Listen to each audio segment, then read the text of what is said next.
Dear students, welcome to Darasa Online. My name is Mr. Darcy. I teach English Language 1. The lesson is about characteristics of human language.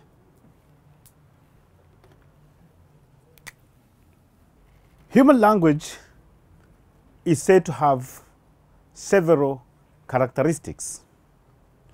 If I were to list them down, I would mention things like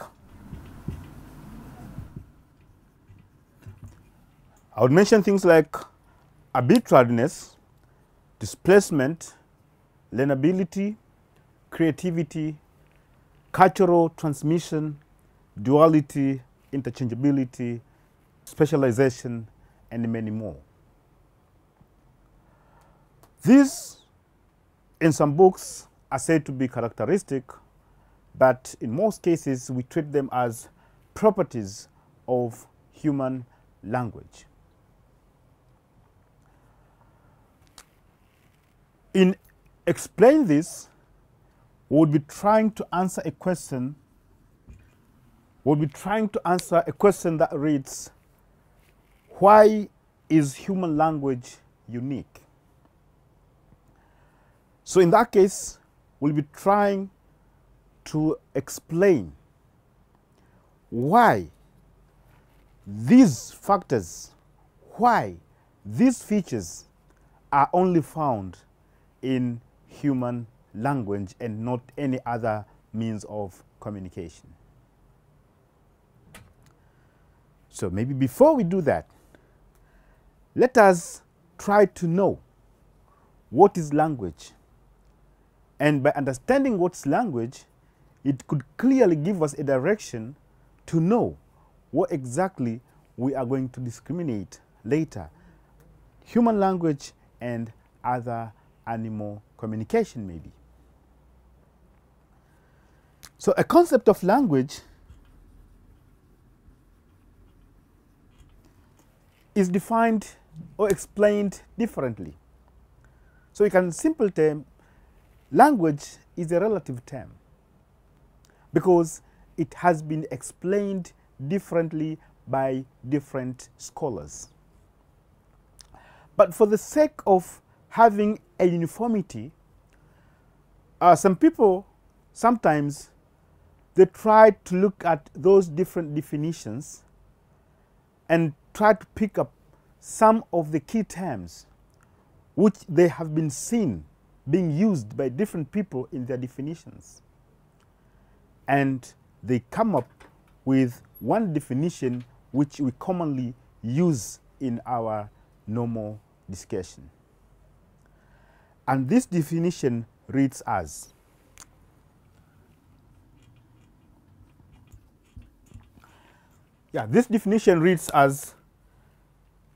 language is a conventional system of arbitrary vocal symbols through which human beings use to communicate their thoughts.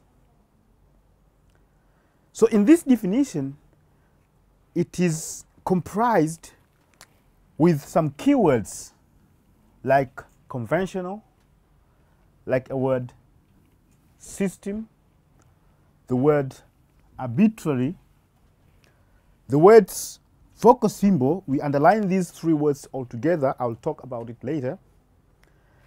And of course, you're talking about human beings themselves. And what do they use it for? They use it to facilitate communication. So these underlined keywords, as I say, they have been used by different people in their definitions, which they seem to be the most important one when you are defining what language is. So if I may briefly explain each of these so that it could give us a clear way on how later on we are going to differentiate. I'm going to briefly explain these key terms because by understanding them, it will give us a clear way on how we are going to differentiate what we call human language and other communications. Conventional. Conventional, it is a term which simply means that there is an agreement of what people are going to use or are going to communicate. The words that they are used in language, they have been agreed in common in which meaning each one of them provide. So if a word is not agreed its meaning, that means people could have never been able to communicate their thoughts.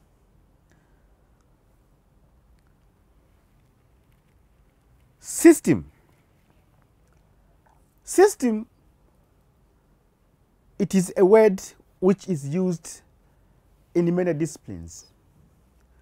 But in as far as language is concerned, we are talking about using some small interrelated elements or units, which when you put these things together, they produce a larger unit which function as one.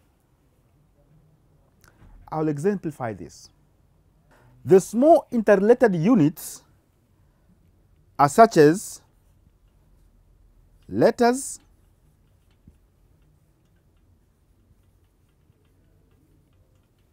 and all sounds. It depends. When you are communicating, are you doing it in a written form or are you doing it verbally? So if you do it verbally, you'll use sounds. And if you do it in a written way, you'll have to use letters. So a word cup, for instance, it has 3 letters. You have C, U, and P. But the same word, if you put it in sound form, it also has 3 sounds. So what we're talking about system, it is the arrangement of these units, starting with C, followed by U and P. It has been arranged in this way, and finally you produce a word cup, which is meaningful. But if you could have rearranged these elements or these units in a different other way, that could probably be not an organizational way of putting the letters together in as far as English language is concerned. Imagine the same units, you put them in this form. What are you going to have? It is something which is not in English. The same case, these units, it is because of this arrangement, then they sound together as cup. So all the words that we see in a language, there is a certain organization which the letters and all the sounds, they have been put together to produce that larger unit which is meaningful. Rearranging them in a different other way, it will never produce something which is meaningful as it communicates a sense that a person wishes to. But it's not only arranging these units to form a word, which of course, when we speak or when we write, we are using larger units like phrases, clauses, and sentences. So when you put these words together to form these larger units, there is also a certain system that one has to follow. Putting them in a different other way, you could make what you communicate becomes unconventional. That is system. Arbitrariness.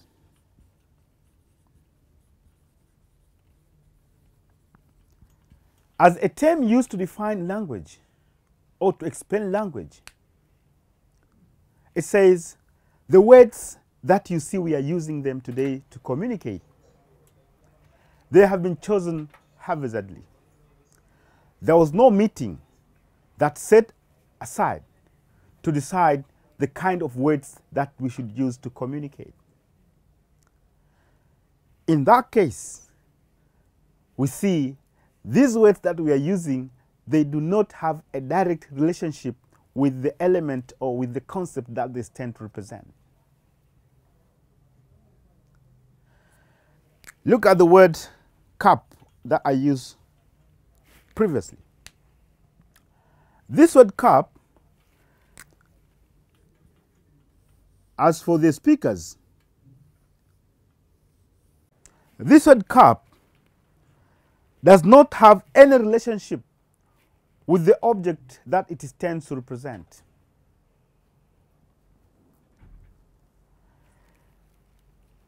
In that case, we don't see the connection. And that is the reason why we find the same thing is named differently by different people from different societies. For example, the same object in Kiswahili, it is named as kikombe. If there could be a direct relationship between a word and the object, that means the same object could have been referred in the same way all over the world. However, there are some expressions which we use to communicate as they are directly referring to the object that it stands to represent. These words, we call them onomatopoeic words. We call them onomatopoeic words.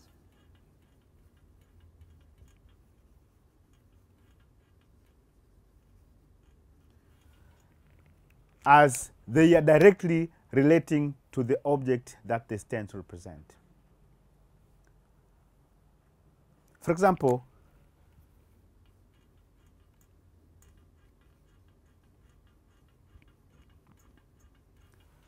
the word TikTok. This word TikTok, it stands to represent an object called, in other language, or in other words, we call it a clock. As those arrows move, when you put them closer to your ear, as you listen, you'll find they clicks like tick-tock, tick-tock, tick-tock. So the word TikTok, it is one among the English words that we can call them onomatopoeic words, different from arbitrary words.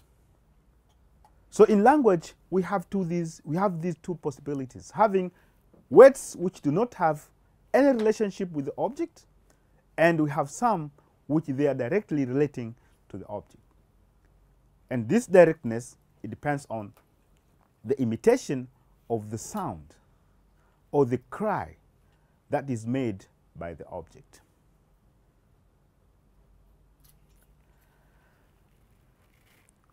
Vocal stroke written symbol. Dear students, language was primarily meant to be spoken. And that is why you can find a person can hear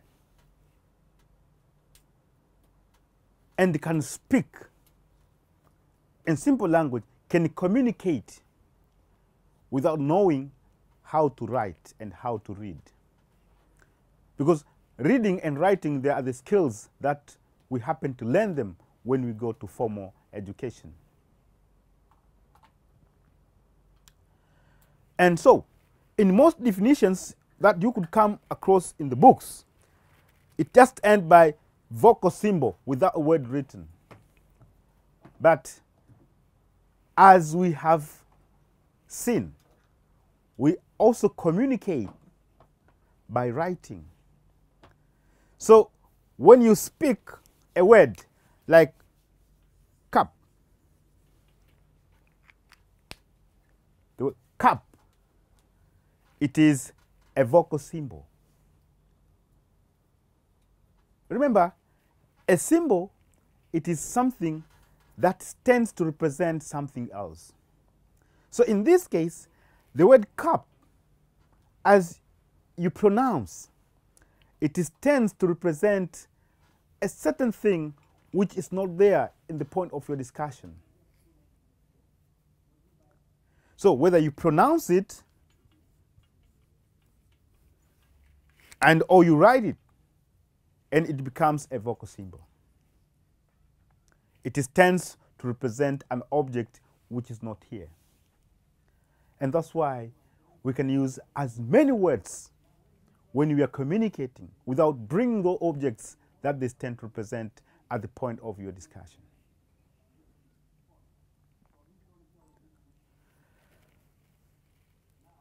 We have another term which is human being. Human beings are creatures. It's like me, you, and any other colleague around you. We have been gifted to have language to use as we communicate. So with this definition, it is said that it's only human being in this world that has been given this ability of using language to communicate their thoughts. Other creatures do not use language to communicate. And finally, we have the word communication.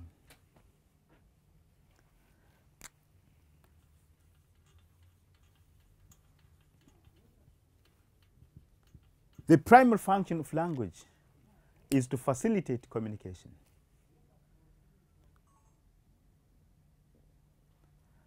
The primary function of language is to facilitate communication. What is communication? It is an act of a process of exchanging ideas between two parties. So human beings use language as they facilitate their communication purpose.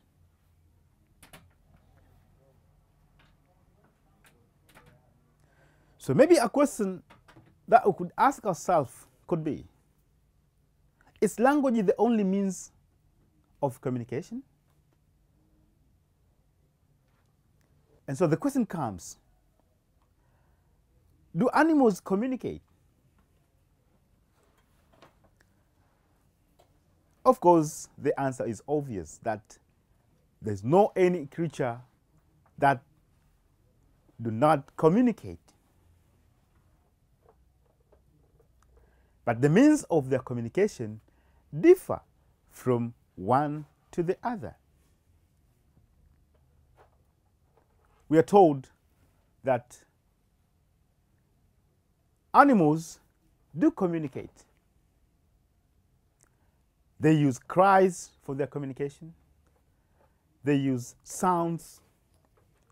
They use movements. They use dances. And you can name any other form of communication that they do use. That does not mean that human beings cannot use those other means of communication. A human being can as well use cries. When you find a person is crying, he or she is communicating.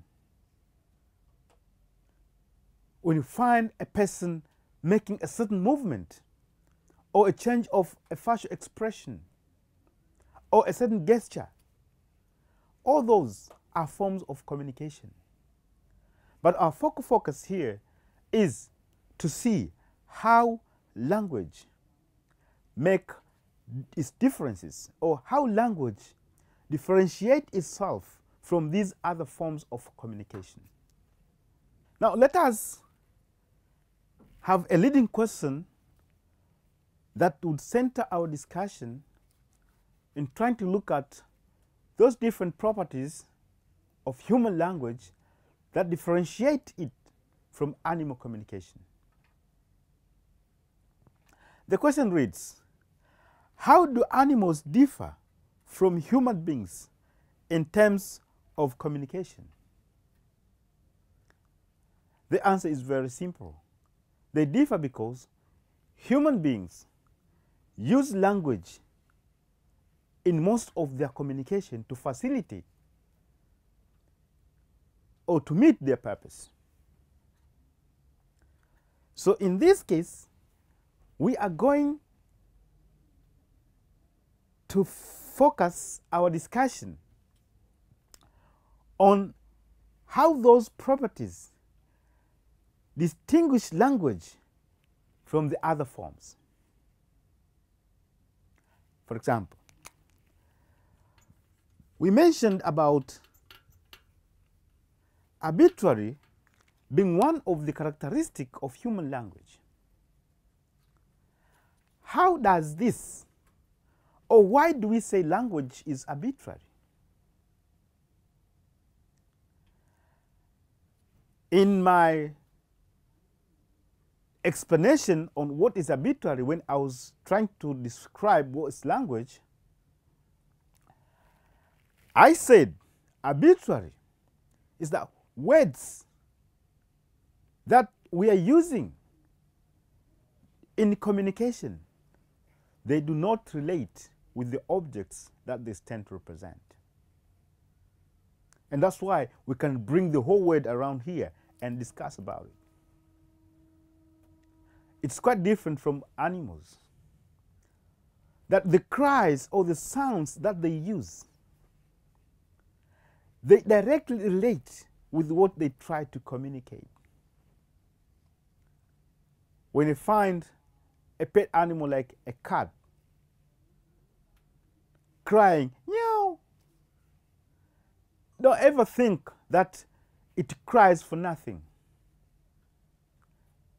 There is something that has made it to do that. So in this case, we say animals, they are always communicating depending on the stimulus. But human beings, they can enter into a conversation without any other external force. That is arbitrariness. The second one is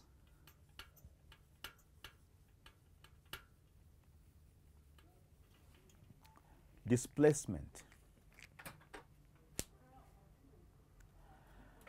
Displacement is a factor that talks about having an ability to talk about something that might have happened some years or sometimes in the past, and or discuss about something which it might happen in the future. So this factor allows human beings to use language to talk about their past activities, to talk about their past events. And that's why today we are able to discuss and or to talk about things which happened yesterday, or even some 5, 6 minutes, 10 minutes ago. And so again, we can use language to plan our future, or to plan about the activities that we want to do in the coming time. That cannot be applied by animals. That the kind of communication that they do, the cries, the sounds that they produce, the dances they make, the movement they do, they cannot in any way tell what has happened in the past and neither what is going to happen in the future.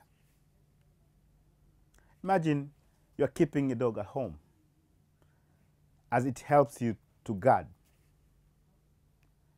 A dog will only cry when it sees maybe a thief has jumped in.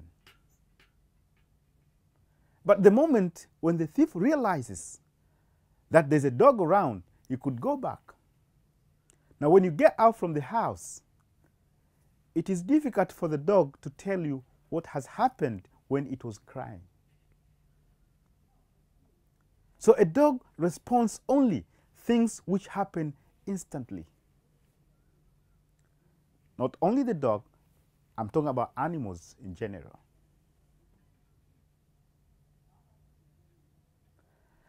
That is about displacement. Dear students,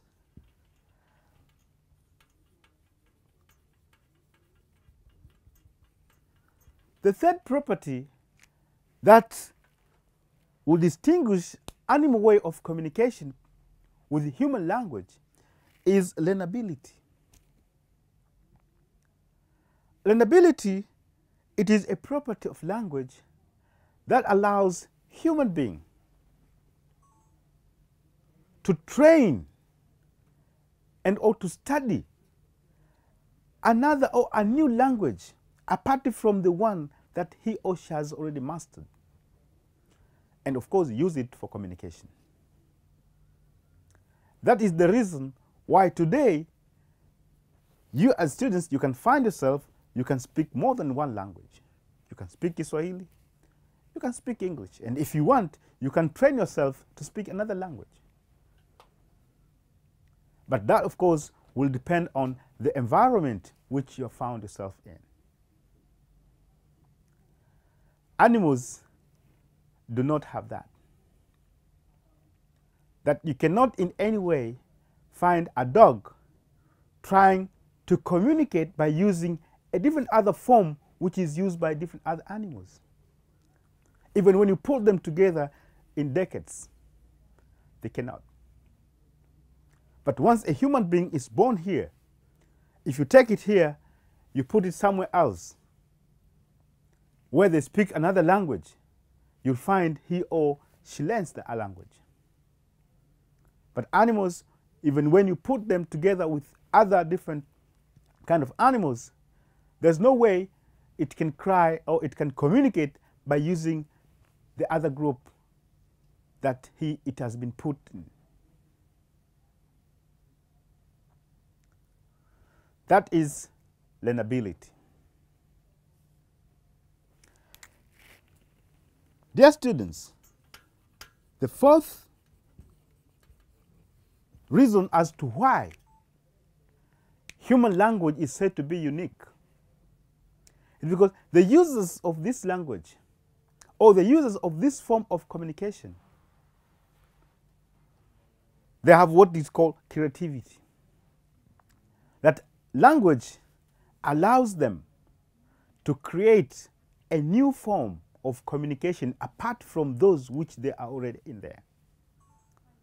And that's why we find new words are being formed every day. And if you want to create a sentence, for instance, you can create a new utterance that has never been found, or that has never been produced, or that has never been heard anywhere in this world. So you become the first to make it. Of course, I'm not saying you'll use new words which do not exist in a language. I'm talking about a new construction of a sentence. So animals, apart from what they have, they cannot create anything new. So they'll keep on using the same system of their communication. So that again shows why language is unique in terms of this factor. Apart from creativity, we have cultural transmission.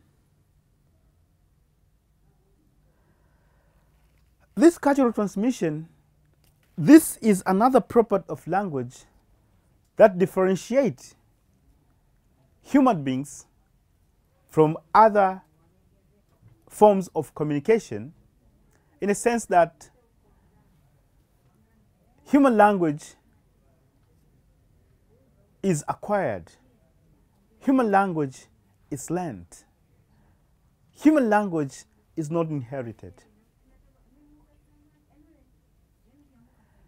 A baby cannot inherit the language that a mother speaks. It is the environment that will make that baby to speak the language which it encounters. It is different from animals that they have to communicate using the same form that the mother does. There's no way you can find a cat trying to communicate or using a form which is not used by other cats.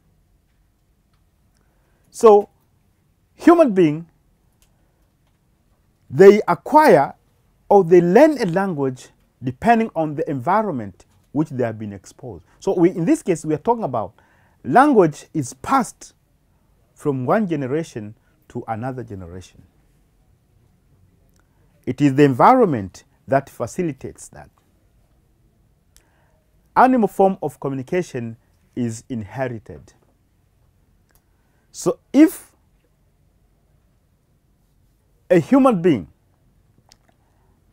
speaks, let's say, Kiswahili, and have a baby and moved from a Swahili-speaking society to another society that speaks a different language, that baby will use the language that it is going to encounter. Not Kiswahili just because the mother is speaking Kiswahili. Though again, it depends when they are at home. Which language are they using in common? If they use Kiswahili, of course, the child will also acquire Kiswahili. So what I'm trying to insist here is that human language is not inherited.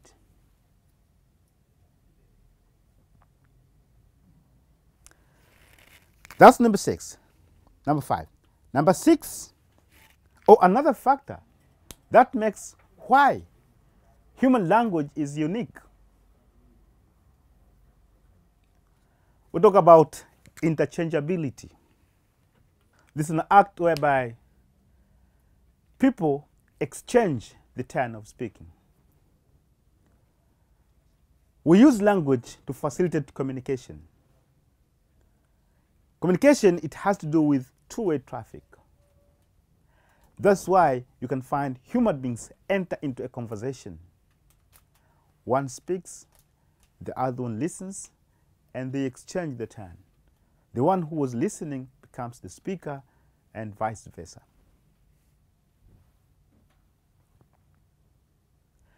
But have you ever found two dogs or two animals of the same kind exchange their communication? That one tries to communicate and the other one responds? Sometimes you might.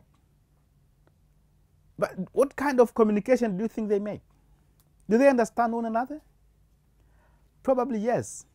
But what we are trying to say here is language, it is the one that can make human beings keep on exchanging their thoughts. Could be even more than 1 hour, 2 hours, and so forth. But animals in this case, if you find them exchanging, one could find a dog crying, woo! And then you hear another dog from somewhere say, woo! As if they're trying to communicate. Maybe they show where they are. They want to show the location, probably.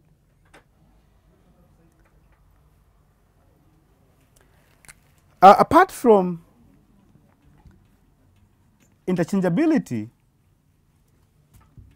you have duality. duality, that term comes from the word duo. Duo means the existence of two things. We could go back, talk about interchangeability, whereby it's not possible for people to communicate if it's only one. And in this case, when we talk about duality, we're talking about language being able to exist in two layers or in two levels: the level of form and the level of meaning.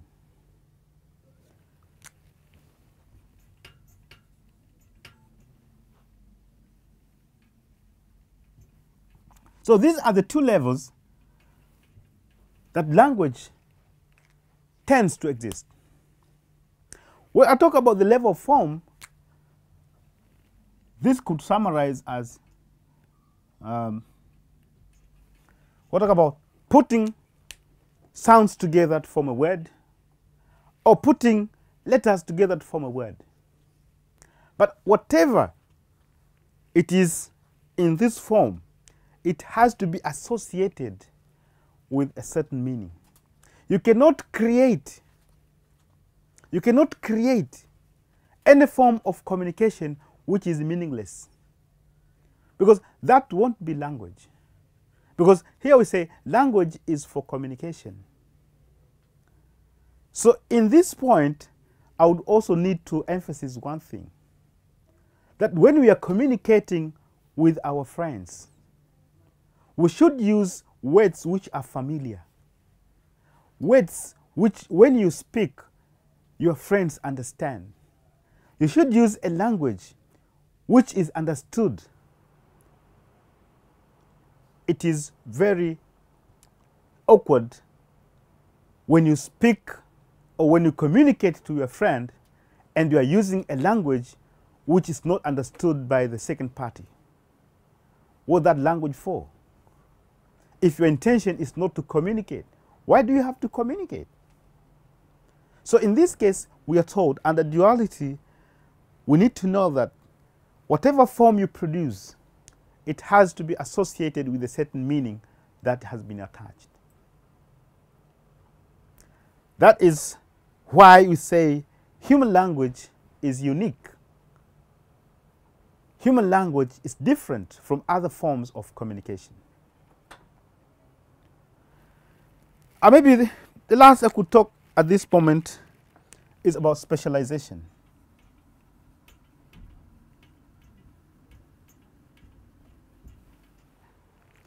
Specialization, speciality. We are talking about a language to have been culturally bound.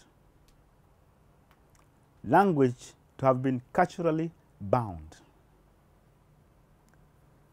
There are different societies. There are different speech communities around the world. And each of these societies, they have their own system of communication. And there are some special experiences that they encounter. The experiences that they try to describe their physical existence. So what we are experiencing here in Dar es Salaam, for instance, is different from what it is experienced somewhere in Nairobi. So the way I'm going to express my experience won't be the same as what they're going to experience. Or maybe the type of food that we take here, they're not the same as those which they took in other places.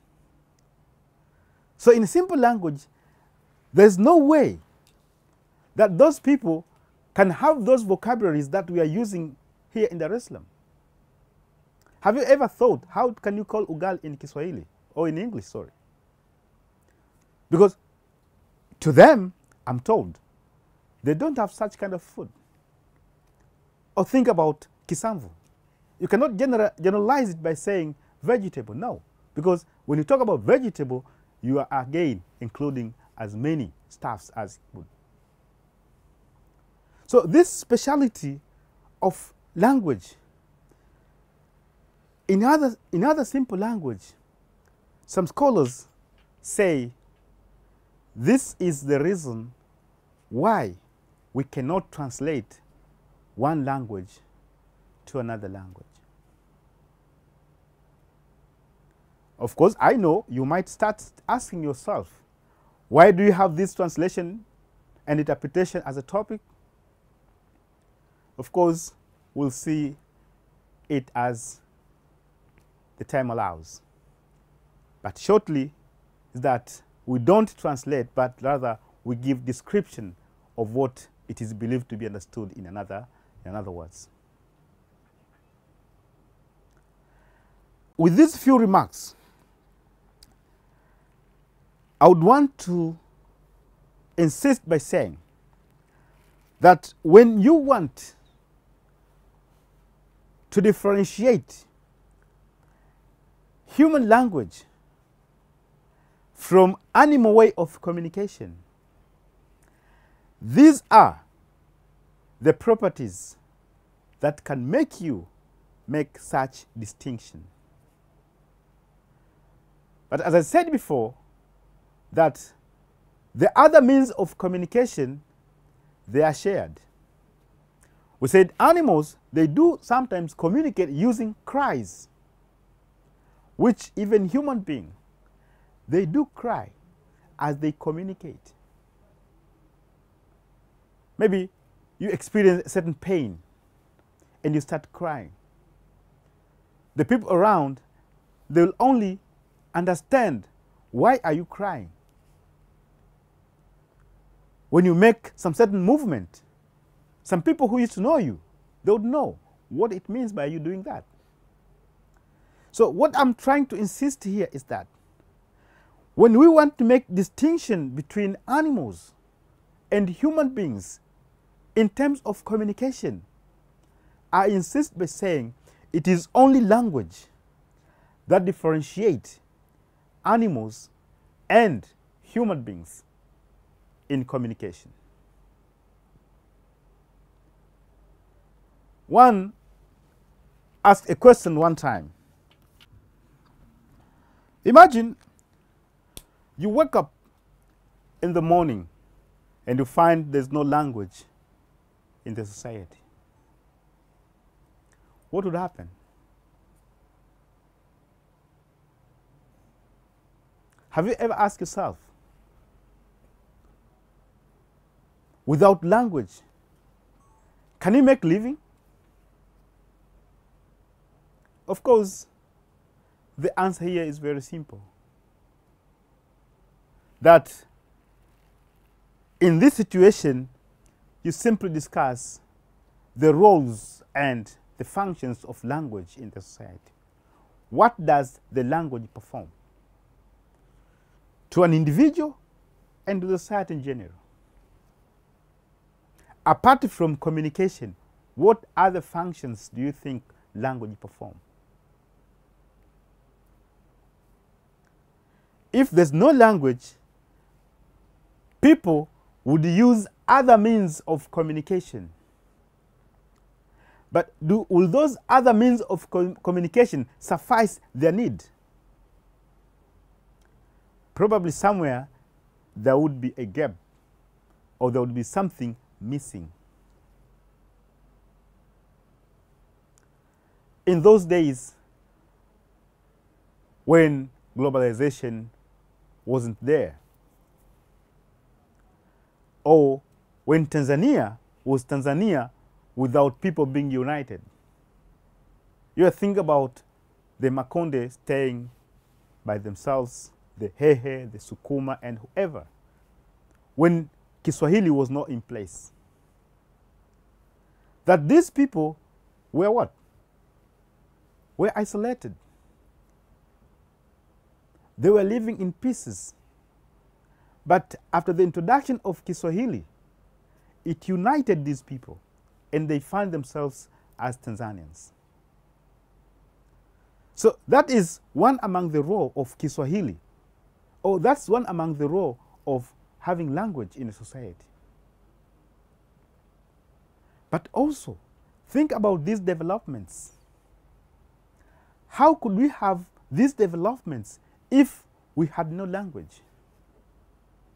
We are talking about people performing several activities by the use of language. And finally, they find themselves, they end up having something in common. And that's another advantage of having language. Language also helps to identify a person from which part of the country he or she comes from. If you find yourself in America and you speak Kiswahili, if there's a friend in there, he can simply identify you as a colleague from Tanzania. But in our case here in Tanzania, if you want to identify a person, it's not about the use of Kiswahili. Probably the way he or she speaks. You could tell, aha, this friend is coming from Moshi, Kilimanjaro, because of the way he or she pronounces. But not a Chaga, I'm talking about a person coming from Kilimanjaro. Probably he or she was brought up there. No, you'll be brought up at a certain environment. Your accent will obviously resemble to those people who are from that particular place. So those are some of the reasons why we say that language is important in our society. But on the other hand, try to look at yourself. How does language help you? One, it will help you to express your feelings. Imagine that you are sick. You want to go and explain whatever sickness you have to the doctor without the use of language. How are you going to express yourself? Which kind of medicine are you going to be given? So that's another reason and or advantage as why we claim that we need to have language in our society. So language performs several other functions. If I may continue saying, maybe, opening our communication, it is also one among the primary functions of language. They call it fatigue. That when you come across with a colleague and you want to ask him or her about something, so what you do, you have to establish or you have to open up the communication. And what do you do that? You use language by greeting him or by introducing yourself and by doing any other thing that relates to the opening speech of your communication. Language also gives direction. You direct your friend to do something that he or she never knew how to do it. But as I said, sometimes I may use a word that you don't know, and you want me to repeat and or to clarify. I cannot clarify that word by using the same word. I will definitely need to use other words to explain that word. So you are talking about the metalinguistic function of language, that you use language to talk about language itself. In a situation you find you are from home and you see an accident happened somewhere. You want to tell it to a friend who has never seen the accident. How are you going to explain that? You will use language. So in language functions, we call it referential. You're trying to refer to what has happened, and you transform that into words for another person to build a mental picture to understand what transpired somewhere. So these few, as I could say, they are the importance of why do we have language and what does language perform in our society. Now that we have seen Language is unique with its properties. We have seen why and how language is important. Then you can ask another simple question, like,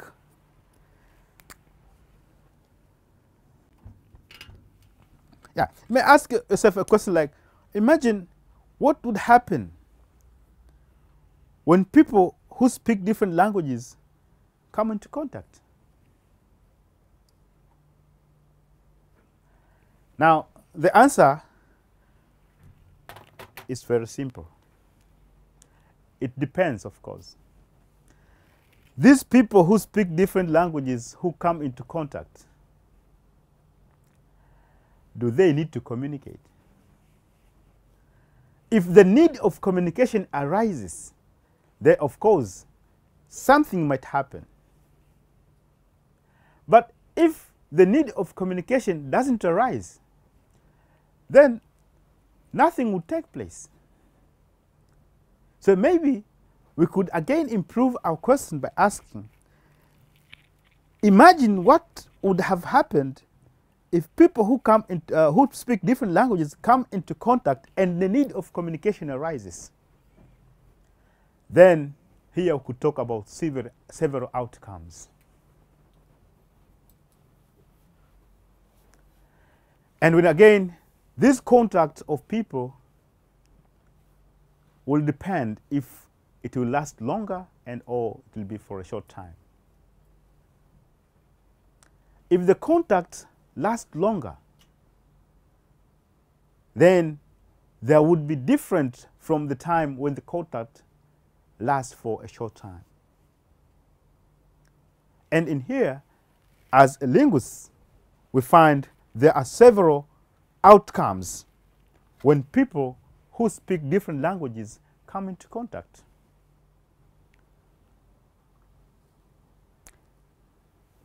The first one will depend. They speak different languages, yes. But do they have any other language which is in common? Yes. I say they speak different languages, yes. But it might happen that there is a language which is in common that they normally or that they understand from their places where they come from. So in this case, we can talk of having what is known as a lingua franca. This is a kind of language which is common. It's common in a sense that I speak Kiswahili and the other friend speaks English as our native languages. And it happened that I learned French somewhere and also he learned French somewhere. So French, it is a lingua franca to us because it's a common language that we understand, that we can use to communicate apart from us having our different linguistic background.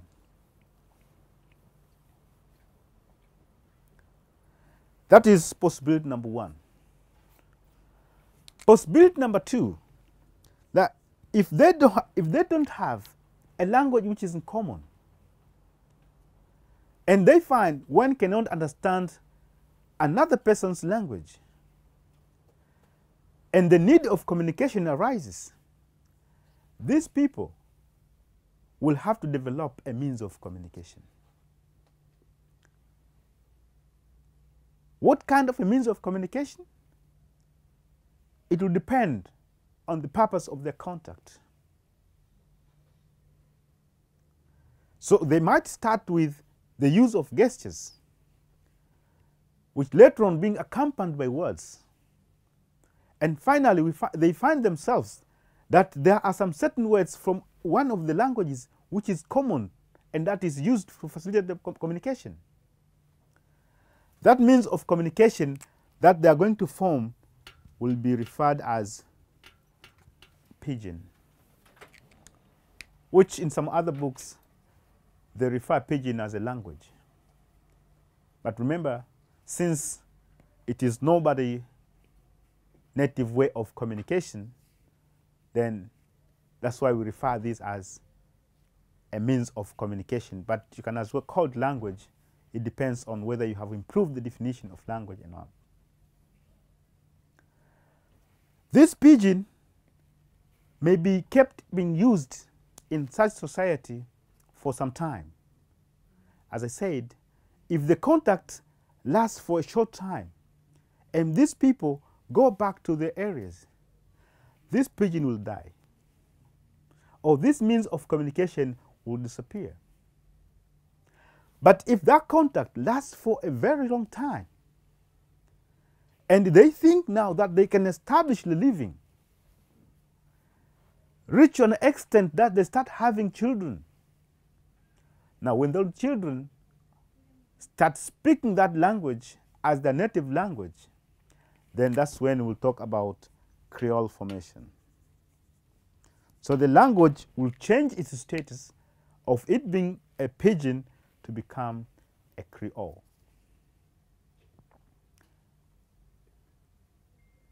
Now, when there's this Creole, remember, there would be people speaking those different languages.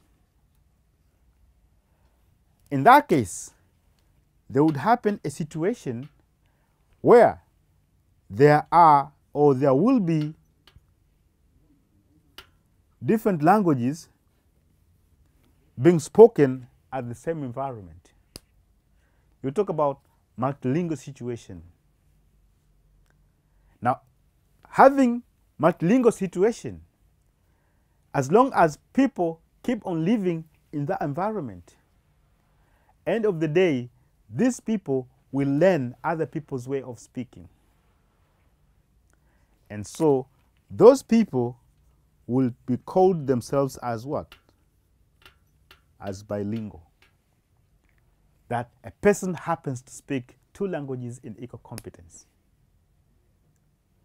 And this cannot be done if there is no diglossic situation.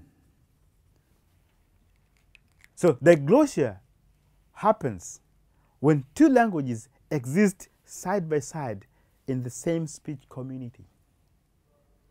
And as long as they perform different functions and people speak it, then that is diglossia. Now, having bilingual, you would definitely have an ability to switch from one language to another when you're speaking, and that situation we refer it as code switching.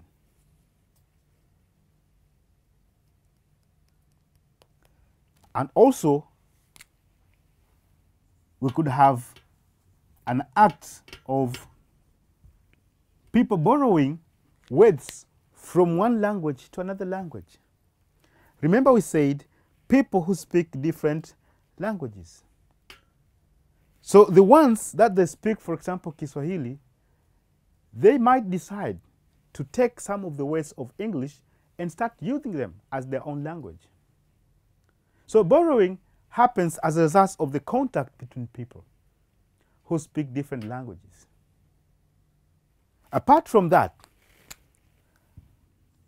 you know, human beings tend to think that somebody else's property, it is of high quality, and probably his or hers, it is of low quality. There are a number of different things that could make someone to do that.